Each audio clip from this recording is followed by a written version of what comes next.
So fans are stunned as Josh Hockett admits that he has no coach. No coach, guys, ahead of his White House showdown at the UFC Freedom 250 White House card.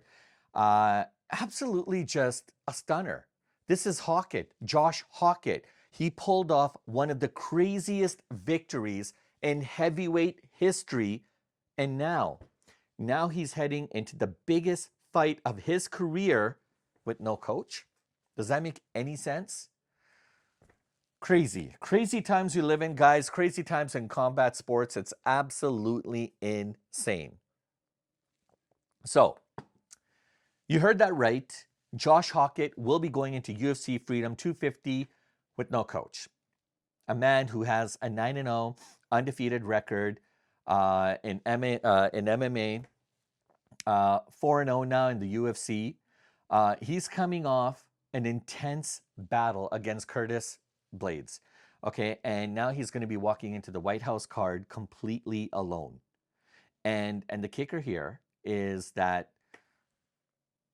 I don't even know what's going on. How does a fighter go into battle without a coach? This is chaotic. Chaotic beyond proportions. And I'm not sure what exactly is going on, guys, but behind the scenes, it could probably be a lot more worse than we think it is. Because, you know, a lot of people are talking about this. There's a lot of rumors that perhaps Josh Hockett's coach and Josh Hockett don't really see eye to eye.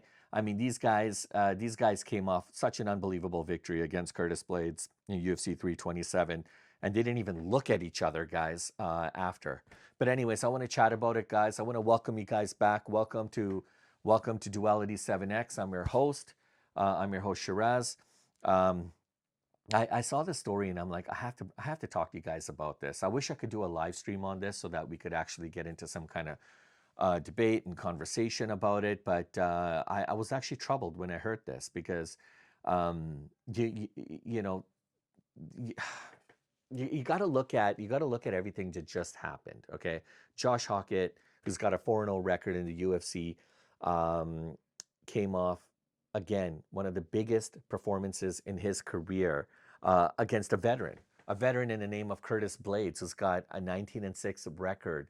And all this time, Curtis Blaydes was setting himself up for a title fight. That's all he wanted. And Curtis Blaydes went into this fight that ended up turning into a battle. Blaydes got big time hurt multiple times during the fight. He looked like he was very close to being finished. He kept pushing forward, kept hanging in there. Every time he thought he was about to get knocked out, Curtis Blaydes would find some kind of energy from somewhere. That blood was all over the place, guys. It was pure toughness, right from the heart. These guys are heart champions. And Hockett rose to the occasion. Okay, Hockett did something absolutely intense. I mean, 3 rounds of absolute brutality. These guys combined had 354 significant strikes. That set a UFC record, a UFC heavyweight record that nobody has been able to do up until now. And that's not normal for heavyweight guys. These guys were heavyweights fighting like light heavyweights, and they did this at such an historical pace. It was absolutely mind-blowing. Hockett won by unanimous decision. And just like that, he goes from being a prospect to becoming a serious contender. And a lot of people are still on the fence about what they think of Josh Hockett. And I think a lot of that stems down to the way Josh Hockett is as a person. He's quite controversial. He's not shy about it. He likes to be, very cutting edge. So naturally, all eyes are on his next fight, which is going to be a massive fight against Derrick Lewis. And that's going to be at the UFC 250 White House card. And that was just announced at UFC 327.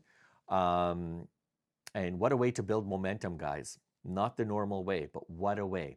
Josh Hockett proved to Dana White, proved to the world, proved to everybody there that he's capable of fighting big-time guys, and now he's going to get his chance. And then he drops a social media bomb on everybody, and Josh Hockett essentially comes out there and says that his coach, Greg Jackson, is not going to be coaching him, and he doesn't have a coach right now.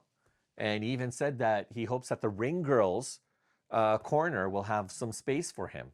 Like, and just like that, he changes the narrative completely. Yeah, Josh Hockett is a little different, okay, excessively different. He likes to do things in a very dramatic fashion, and he does things that he's not even ashamed of doing. A lot of people would cringe at some of the things that he does, but that's Josh Hockett. And look, let's be clear here, guys. This isn't all necessarily about him losing a coach, okay? Like in Greg Jackson, he's got an impeccable record. Greg's done a lot of things. He's a highly respected coach, probably one of the most respected minds in MMA history. So when Greg himself doesn't want to coach, something's up. Greg has built multiple champions, guys, across multiple divisions within MMA, the UFC. I mean, he's absolutely incredible, right? And you just don't replace somebody of his caliber just overnight, right? When you're about to fight Derrick Lewis, probably one of the most dangerous knockout artists in UFC history, it's scary. That kind of instability matters. This is the point. This is the time where Josh Hockett needs to come out, and he really needs to. He needs a coach. Bottom line, because at heavyweight in this division, it's quite brutal. It's quite chaotic. But one mistake can cost you potentially your career. Just ask Curtis Blaydes. Okay, a veteran gatekeeper of the UFC who has an impeccable record himself, and now we don't even know if he'll ever get a title shot after his performance against Hockett. And this is why fighters in this division, it's interesting, okay? Because what if this isn't as reckless as it looks? I mean, what if Hockett is doing something that we've actually seen before, and it's not just as open? If you do you kind of get where I'm coming from here? So let me let me kind of put some things into context for you guys, right? But just think about it, guys, just for a second, okay? The the fighters today are starting to realize something.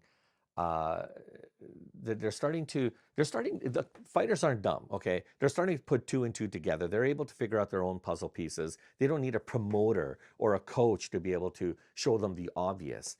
Fighters themselves are a walking brand, okay? Not the coach, not the gym, right? Not even the promotion, okay? Those are all great. You need those. But Josh Hockett, he's already won fights like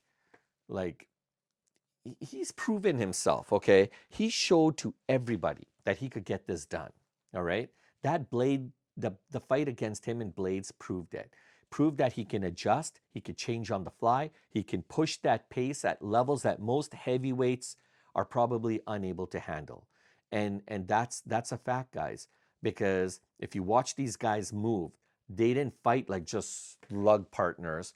I mean, they fought like light heavyweights. These are facts. It all the stuff that Josh Hockett is doing is putting all this attention square on him. It builds hype, it builds intrigue, it builds narrative, and guys, narrative matters because narrative matters. The reason for that is because that gives you leverage. And in today's fight game, the more narrative you have, the more attention you have, the more that just equates to currency. That gives you leverage, and that's very important for you to be able to maintain control of, because there's a lot of there's also a lot of risk associated with that. But I mean that's just the facts in anything, right? I mean, fighting without a structured corner, okay? That's like driving a car without a seatbelt, not having a coach, right? And at this level, in this division, understanding the dynamics of what's going on, understanding the venue that you're going to be fighting in, that's extremely dangerous to go in there I'm not saying unprepared, but making sure that you have a proper plan in place, and making sure that you're able to pivot when needed, those in-fight adjustments when you're sitting in the corner and your coach is telling you something, all that matters. All right? Because if you're fighting somebody like Derrick Lewis, you need to be prepared. You need to have proper discipline, because if you don't, he'll punish you. We've seen fighters lose winnable fights because they didn't stick to a game plan. And now Hockett is walking a very, very thin line uh, between um, perhaps self-belief, as overconfidence maybe. And I've seen this happen all too often. I've seen a lot of fighters in his position who feel that they're bigger than everything around them, right? And that's, I'm sorry, guy, but in the heavyweight division, you will get punished very quickly for having that kind of an attitude. Uh, how many times have you seen fighters almost lose a fight in their first round or two, and then all of a sudden they make these in-round adjustments because they sat in their corner and their coach told them what to do. They came out and they ended up winning the fight. So this situation honestly is a lot bigger than what's happening in the world of MMA, because I don't think any sane fighter would do what Josh Hockett is doing, right? We're entering into an era, a brand new era, guys, where fighters are starting to move a lot more independently. They're starting to think a lot more independently. And maybe there's a lot less loyalty perhaps to their camps, right? And their coaches. And perhaps they want more control over their own careers. They want to be able to focus on more of their personal brand over the team structure as per se. But I mean, that's fine. You can totally do that. But but all of that could still lead to a winning equation, but you still need to have a team. There's no I in team, right? You have to have a team. And if not, you're just going to have more chaos. You're going to have more instability, uncertainty, ambiguity. And we keep talking about the fight game today, guys. It's starting to evolve like we can't even imagine, right? Because individual greatness is one thing. Having that team support, having a combination of both is what's important. That's a recipe for success. And Hockett now is starting to test that balance in real time on a venue that he may not want to gamble on, because the White House card is going to be absolutely important. It's going to be the biggest fight of his life. You're performing on the White House lawn in front of the president, and the president's birthday. The president's birthday, and to celebrate America's 250th, right? Look, forget about Hockett and Derrick Lewis, okay? We have to, at some point, we have to assess our own discipline. We got to assess the chaos that just, the fight that he came out of a battle, guys. This is about structure versus instinct, all right? Now, we're going to be able to see if his raw talent alone, I'm talking about Hawkins, is enough at the highest level of the sport to be able to fight a guy who's as seasoned and dangerous as Derrick Lewis. Without having a coach, you can make all the jokes aside, guys, honestly. Talk about, I hope that the ring card girls will have some space for me in their corner. But I mean, you got to ask yourself at some point, is Josh Hockett really making a genius move here? Or is this the kind of decision that could potentially cost him everything? And when I mean everything, I'm talking about his career. I don't want to sound like a broken record, guys, but I can't begin to tell you how important it is to make sure that you have the right team in place. Having a coach who understands you, who's able to help you with those in between rounds adjustments. Again, I just alluded to this earlier. How many times have you seen a fight almost go completely opposite, right? Or sorry, in one direction for a particular fighter, where we thought that's it, it's over. As soon as they come out round number 2 or round number 3 or whatever round it is, it's done. And all of a sudden, the fighter who was on the losing end of things goes back to his corner, talks to his coach, talks to his team, recalibrates, shifts some things from a mental perspective, comes out there and tries a different plan, or sticks to the plan, but goes according to the better judgment of what their coach and teams are telling them to do, and because of which we're able to pull out a victory when they were almost completely done. The bettors, everybody who was betting against them was having a field day, and all of a sudden they came out because they had a coach who was able to help them get back on plan to what they needed to do. And How many times have we seen that in the past? So if Josh Hockett is just calling a bluff right now, this is great marketing, because right now a lot of people are concerned. They're genuinely concerned for Josh Hockett. There's people out there like, call Chael Sonnen. Call Chael Sonnen. He'll coach. He'll act as a coach for Hockett. I mean, at this point, you just need to have a good voice of reason. Somebody who's been there through the battle, somebody who understands the game, understands the fight game, preferably a fighter, or somebody who's fought, but preferably somebody like Greg, who has that ability to be able to understand what's going on and to be able to make those necessary judgment calls if and when required. I really hope Josh Hockett is bluffing with us.